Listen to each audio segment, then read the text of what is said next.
The air in the Night Fong Pack territory was thick with a frantic, buzzing energy. It was a special kind of day, the kind that only came once in a great while. The moon blessing ceremony was tonight. This wasn't just any gathering, it was the day the Alpha King himself, Erebus, would visit their pack to offer his blessings and observe his people. For every young, unmated wolf in the pack, it was the day of impossible dreams. Whispers and giggles filled the clearing as she-wolves brushed their hair until it shone and practiced their best curtsies. They all secretly hoped, with every fiber of their being, that the king's legendary powerful gaze might fall upon them and find them worthy. That he might, by some miracle of the moon goddess, choose one of them as his mate in Luna. Far away from all the excitement, in the quiet, shadowy corner of the Omega quarters, a young woman named Selene wished for the exact opposite. She wished the ground would open up and swallow her whole. She sat on the edge of her simple cot, her shoulders hunched, trying to make herself as small and invisible as possible. Her long, dark hair fell like a silken curtain around her face, a familiar and necessary shield. From behind this veil, she could hear the happy chatter outside her window, each sound a tiny needle prick of reminder that she did not belong in that world. Selene was an Omega, the lowest rank in the pack hierarchy. But it wasn't her rank that made her want to hide, it was the mark she carried. A large, pale, jagged scar stretched from her temple down to her cheek, a permanent reminder of a terrible accident when she was just a pup. That single mark had turned her into a ghost, someone others looked at with pity or worse with disgust. The pack's favorite, a pretty and cruel she-wolf named Brianna, never missed a chance to remind her. "Better to stay in the dark, little monster," Brianna would sneer. "The king doesn't need his eyes ruined by the sight of you." The wooden door to her room creaked open, and a kind-faced young man named Finn slipped inside.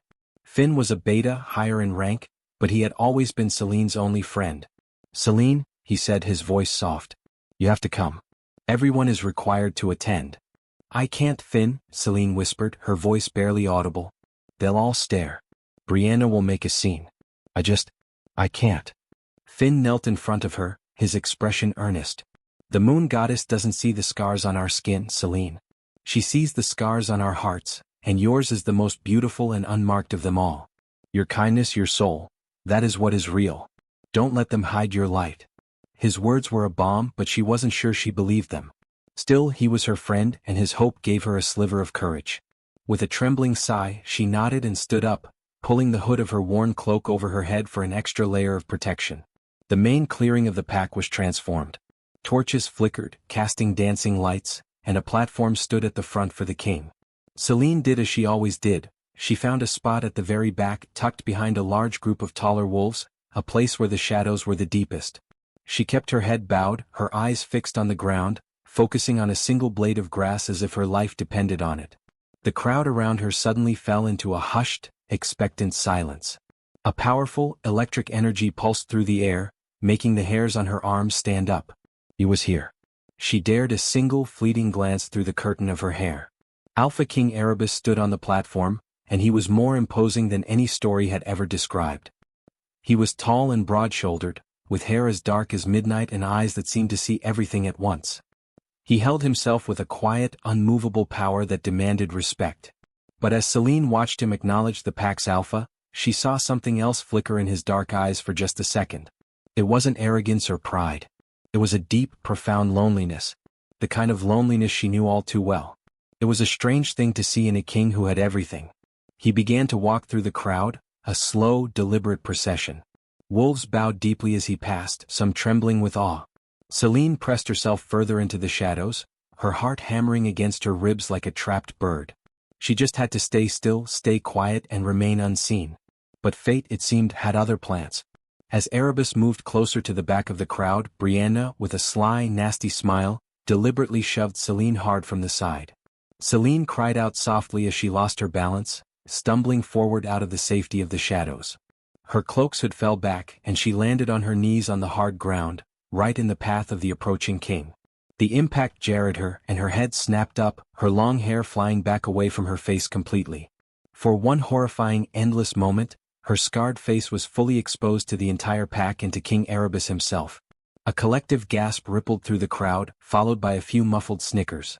Heat flooded Selene's cheeks, a burning mix of utter humiliation and raw fear.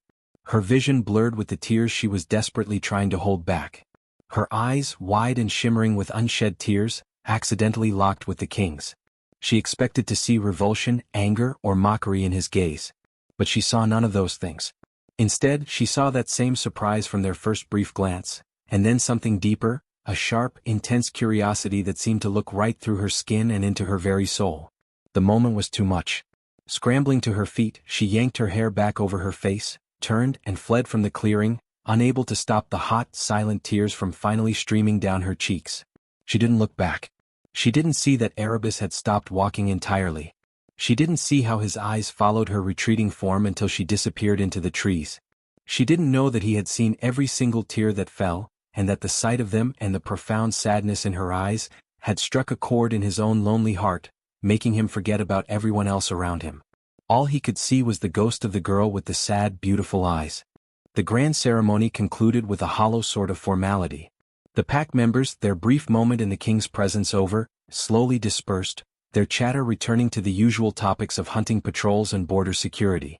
But for Alpha King Erebus, the air still felt charged, the ghost of a moment clinging to him. The weight of his crown felt heavier than usual, the formalities of the event now a dull, grating noise in his ears. He retired to the Alpha's lodge, a spacious building meant for his comfort, but the silence within its walls was deafening. He stood by the large window looking out at the moon-drenched forest, but his mind was not on the strategic layout of the territory or the strength of the pack's warriors. It was trapped in a single searing image, a pair of eyes wide and shimmering with tears, filled with a pain so honest it had momentarily shattered the icy fortress around his own heart. He was accustomed to a very specific set of looks directed his way. He saw greed in the eyes of those who wanted his power, fear in the eyes of those who knew his strength, and calculated admiration in the eyes of those who hoped to win his favor. He was a prize to be won, a threat to be managed, a symbol to be revered. But he was never just Erebus. That girl, the one they had shoved and mocked, the one called Selene. Her eyes held none of those things. In that fleeting second before she fled, he had seen only raw, unguarded humiliation and a sadness so deep it seemed to be a part of her very soul. And that sadness had called out to a matching loneliness within him, a connection he could not explain and could not shake. The following morning, Erebus summoned the pack's head beta to his quarters. The man, older and stern, gave a full report on the pack's stores and warrior readiness, but Erebus heard little of it. When the beta finished, Erebus leaned back in his chair, his voice deliberately casual. "There was an incident at the ceremony," he began. "A young woman, an Omega. She fell." He paused, choosing his words with the care of a hunter not wanting to startle his prey. "She seemed distressed. What is her story?" The head beta looked momentarily confused, then his expression cleared with a hint of disdain. "Ah, you must mean Selene. Pity that one. A childhood accident left its mark. She keeps to herself, my king. She is of no consequence." The dismissive tone was like a spark on dry tinder. A low, almost imperceptible growl rumbled in Erebus's chest. The beta flinched, realizing his mistake immediately. "Her name is Selene," Erebus repeated, the name feeling strange yet familiar on his tongue. "And I will be the judge of her consequence. Send for Finn. I am told he is a fair-minded beta. I wish to speak with him." The order was given with a finality that brooked no argument. When Finn entered, he bowed deeply, his posture respectful but not fearful. Erebus dismissed everyone else, leaving the two of them alone in the quiet room. He studied the young beta for a moment. "You are a friend to the Omega Selene?" Erebus stated. It was not a question. Finn, to his credit, did not lie or hesitate. "I am, your majesty." "Tell me of her," Erebus commanded, his voice low. "And speak only the truth." And so Finn did. He spoke not of a scar but of a kind and gentle soul. He told Erebus of a girl who shared her meager food with the pack's orphan pups, who could calm a frightened young wolf with just her soft voice, who spent her free time tending a small hidden garden where she grew herbs to help the pack's healer. He spoke of the relentless cruelty she endured from others, especially from Brianna, not because she was weak, but because her quiet strength in the face of their malice somehow made them feel smaller. He painted a picture not of a scarred outcast, but of the pack's hidden, beating heart, one that everyone else was too blind or too cruel to see. As Finn spoke, a cold, quiet fury began to build within Erebus. It was not the hot, explosive anger of battle, but something deeper and more dangerous. The injustice of it all settled heavily upon his shoulders. This pack, under his rule, was allowing one of its own to be broken for something as meaningless as a mark on her skin. He stood up, his decision made. "I will be extending my stay with the Night Fang pack," he announced. "There are dynamics here I wish to observe more closely." The next few days, Erebus became a ghost in the periphery of the pack's daily life. He attended to his kingly duties, but his attention was elsewhere. He began to seek out the quiet places, the edges of the territory where the noise faded. And it was there, in a sun-dappled clearing tucked away behind the main kitchens, that he found her. It was a small, thriving garden, a hidden world of color and life. And there was Selene on her knees, her hands buried in the rich, dark soil. She was talking, her voice a soft murmur. For a terrifying second, Erebus thought she was with someone, but as he focused, he realized she was speaking to the plants themselves, encouraging a young seedling, praising a blooming flower. She was completely unaware of his presence, and in her solitude, she had let her hair fall loosely around her shoulders, not bothering to arrange it as a shield. The scar was there, clear in the daylight, but it was not what he saw. He saw the intense focus on her face, the gentle curve of her smile as a butterfly landed on her wrist, the profound peace that radiated from her. This was the real Selene, the one Finn had described, the one hidden from the world. And she was beautiful. He watched her for a long time, this king who commanded armies, utterly captivated by the simple act of a girl tending her garden. He saw her gently cradle a bird with an injured wing, her touch impossibly soft. He saw the way the sunlight caught in her hair, and he found himself thinking it was a far more captivating sight than any gold in his treasury. He didn't announce himself. He didn't want to shatter the peace she had built for herself. He simply watched, and with every passing moment, the strange pull in his chest grew stronger, the memory of her tears now mingling with the image of her quiet strength. Finally, one evening as the sun began to set, painting the sky in hues of orange and purple, he decided it was time to step out of the shadows. He walked into the garden, his footsteps deliberately loud on the gravel path. Selene, who was watering a patch of fragrant herbs, froze. In a flash, her head ducked, and the curtain of hair fell perfectly back into place, hiding her face from him. Her entire body went tense like a deer ready to bolt. Erebus did not approach her directly. He stopped a respectful distance away, his gaze falling on a bush of deep crimson roses. The silence stretched, thick and heavy with her anxiety. Then he spoke, his voice quieter and softer than he used with anyone else. "These roses," he began as if they were in the middle of a conversation. "They seem to thrive here despite the rocky soil. How is that?" The question was so simple, so utterly unexpected that it startled her. There was no command, no pity, no mention of her fall or her face. Slowly, hesitantly, she peeked through her hair.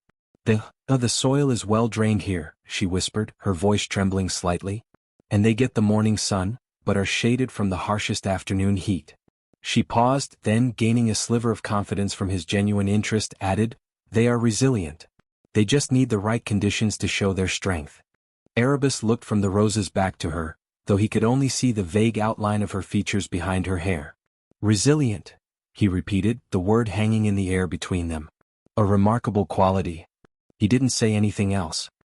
He simply gave a small, acknowledging nod, and then turned and walked away, leaving her standing there in her garden, more confused than afraid, the echo of his voice and the weight of his quiet presence lingering long after he was gone.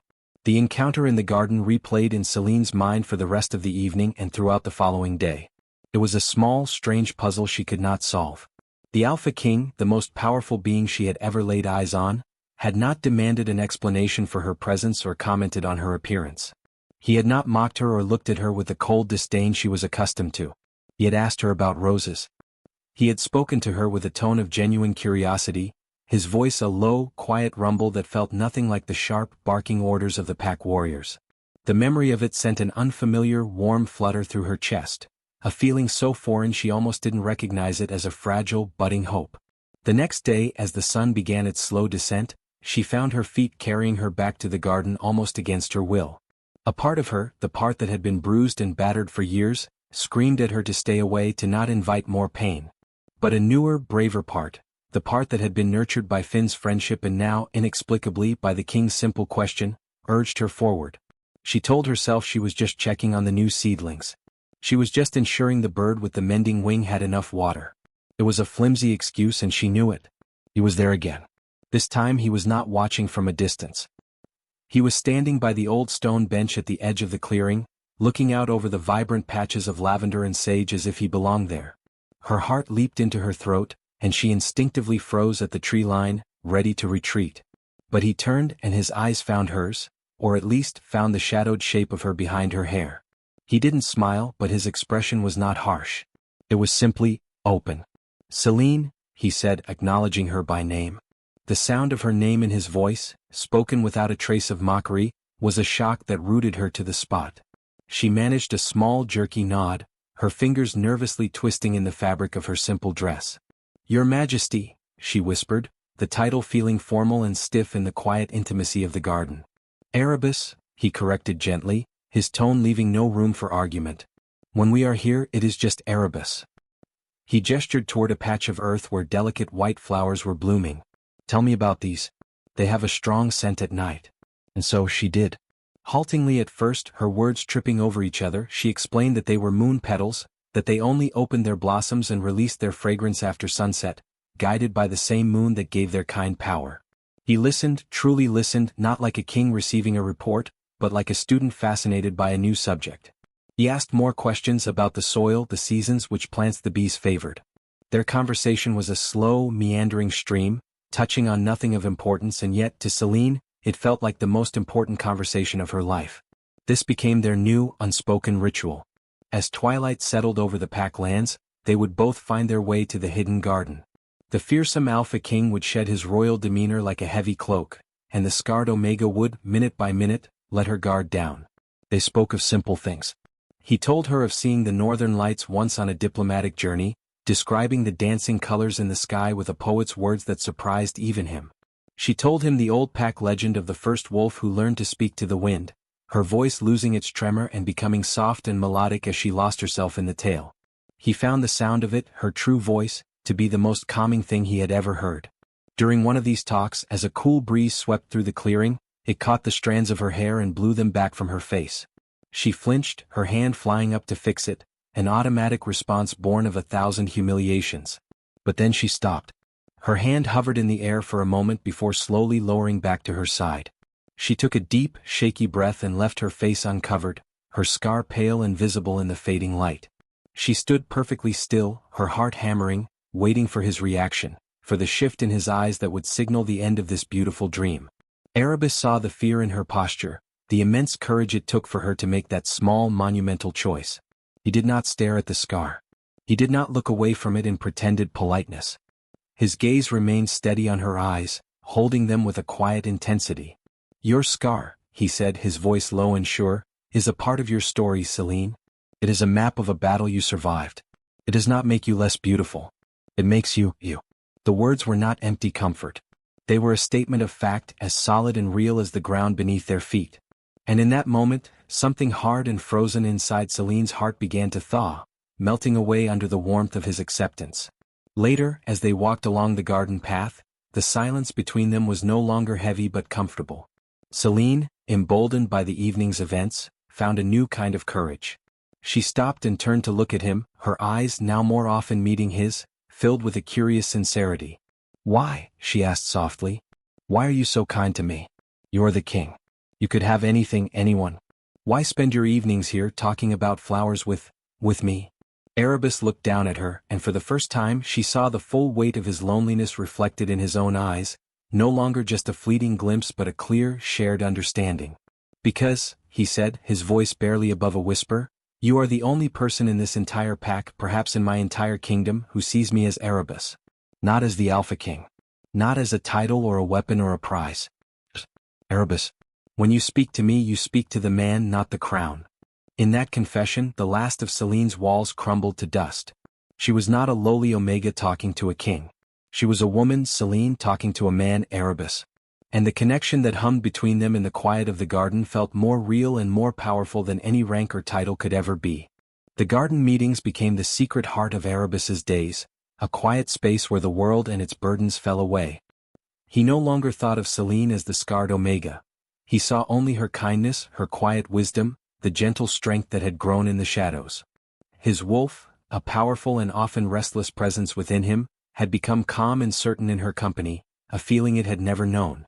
It was a feeling of home. The truth, which had been dawning on him for days, was now an undeniable certainty that settled deep in his bones. Selene was his mate. The moon goddess, in her infinite and surprising wisdom, had chosen this beautiful, wounded soul for him. The thought filled him with a protective, possessive warmth that was both fierce and tender. He would declare it. He would make her his Luna before the entire pack, not as a command but as a question, an offering. He would give her the choice he knew she had never been given in her life. He began to make the arrangements discreetly, speaking with Finn and the pack's elder, a wise old she-wolf who had always been fair.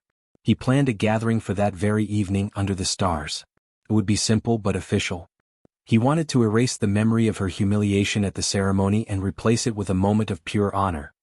He spent the afternoon rehearsing the words in his mind, a nervous energy thrumming through him that was entirely new.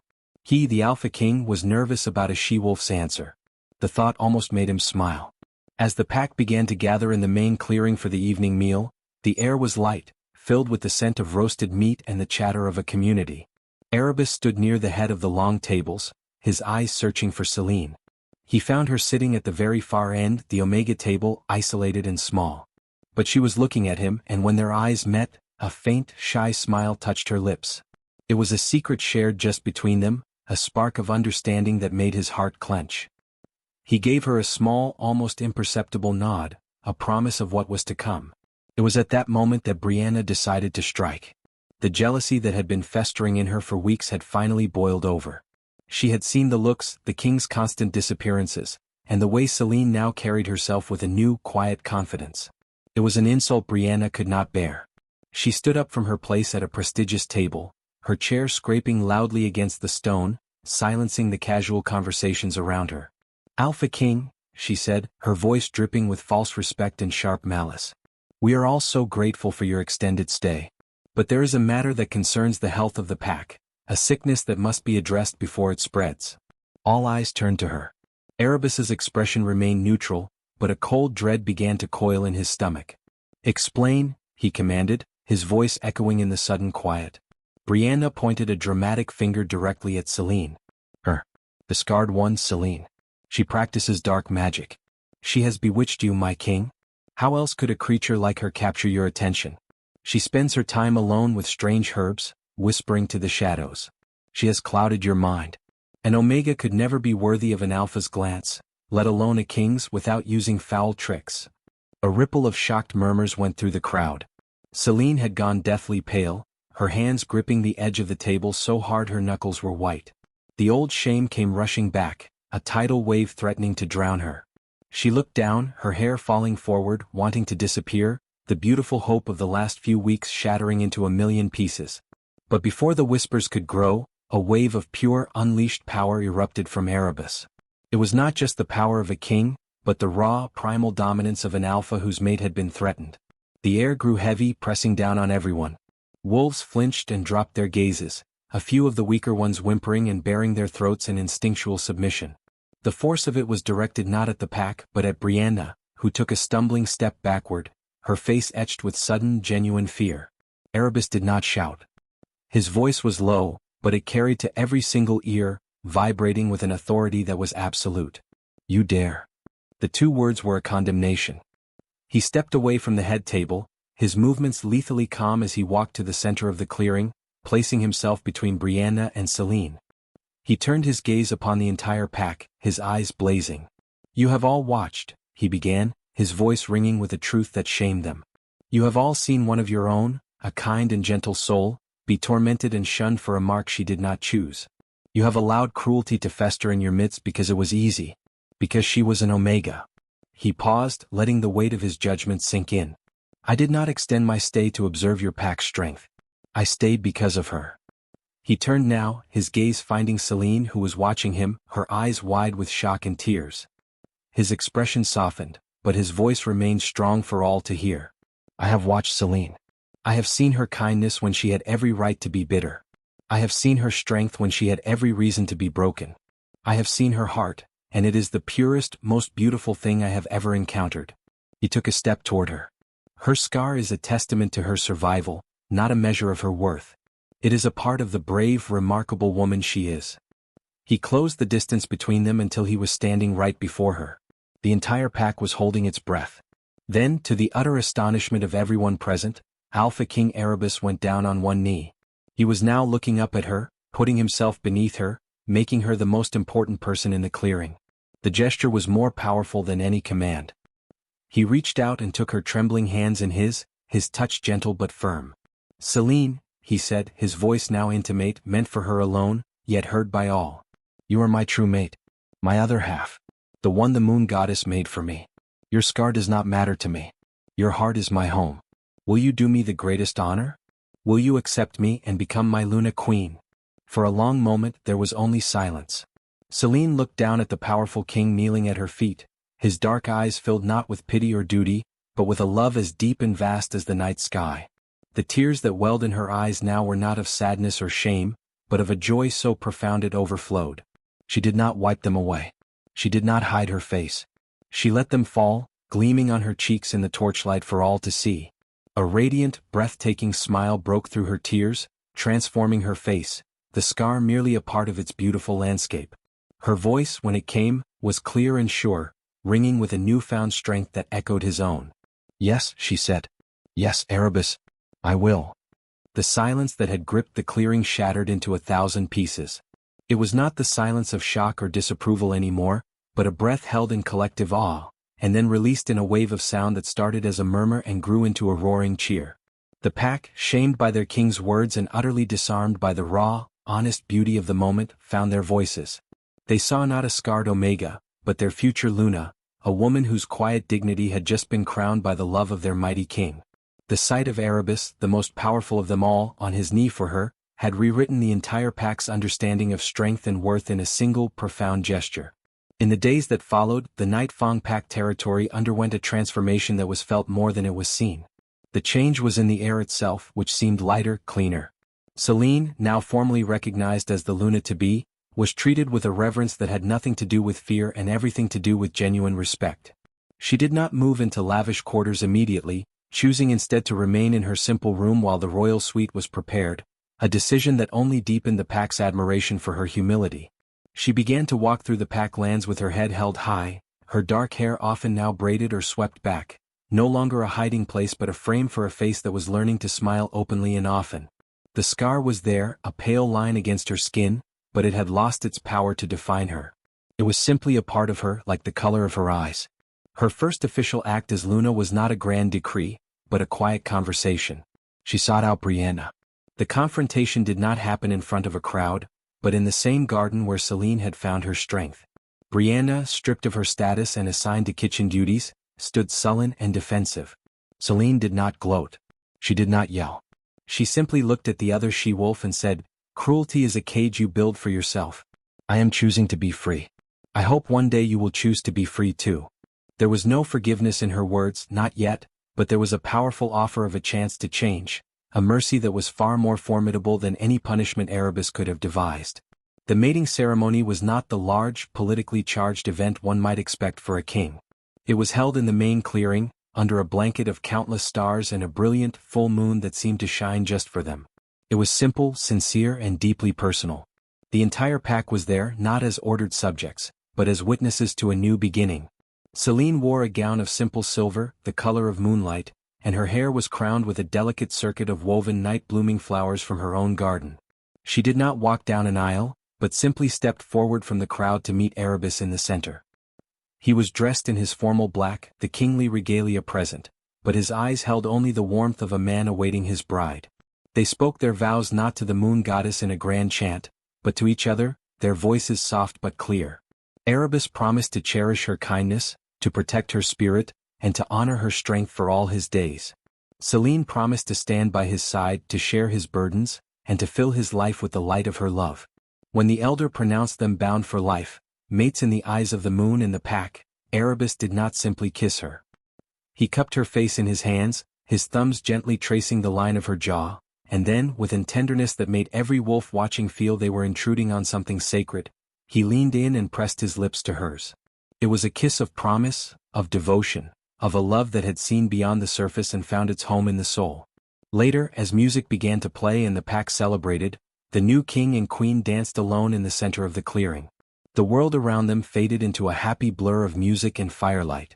Erebus held her close, one hand on the small of her back, the other holding her hand against his chest, right over his beating heart. As they moved slowly to the music, he lifted the hand that was holding hers and gently, so gently, traced the line of her scar with his fingertips. It was not a touch of pity or morbid curiosity. It was a touch of reverence.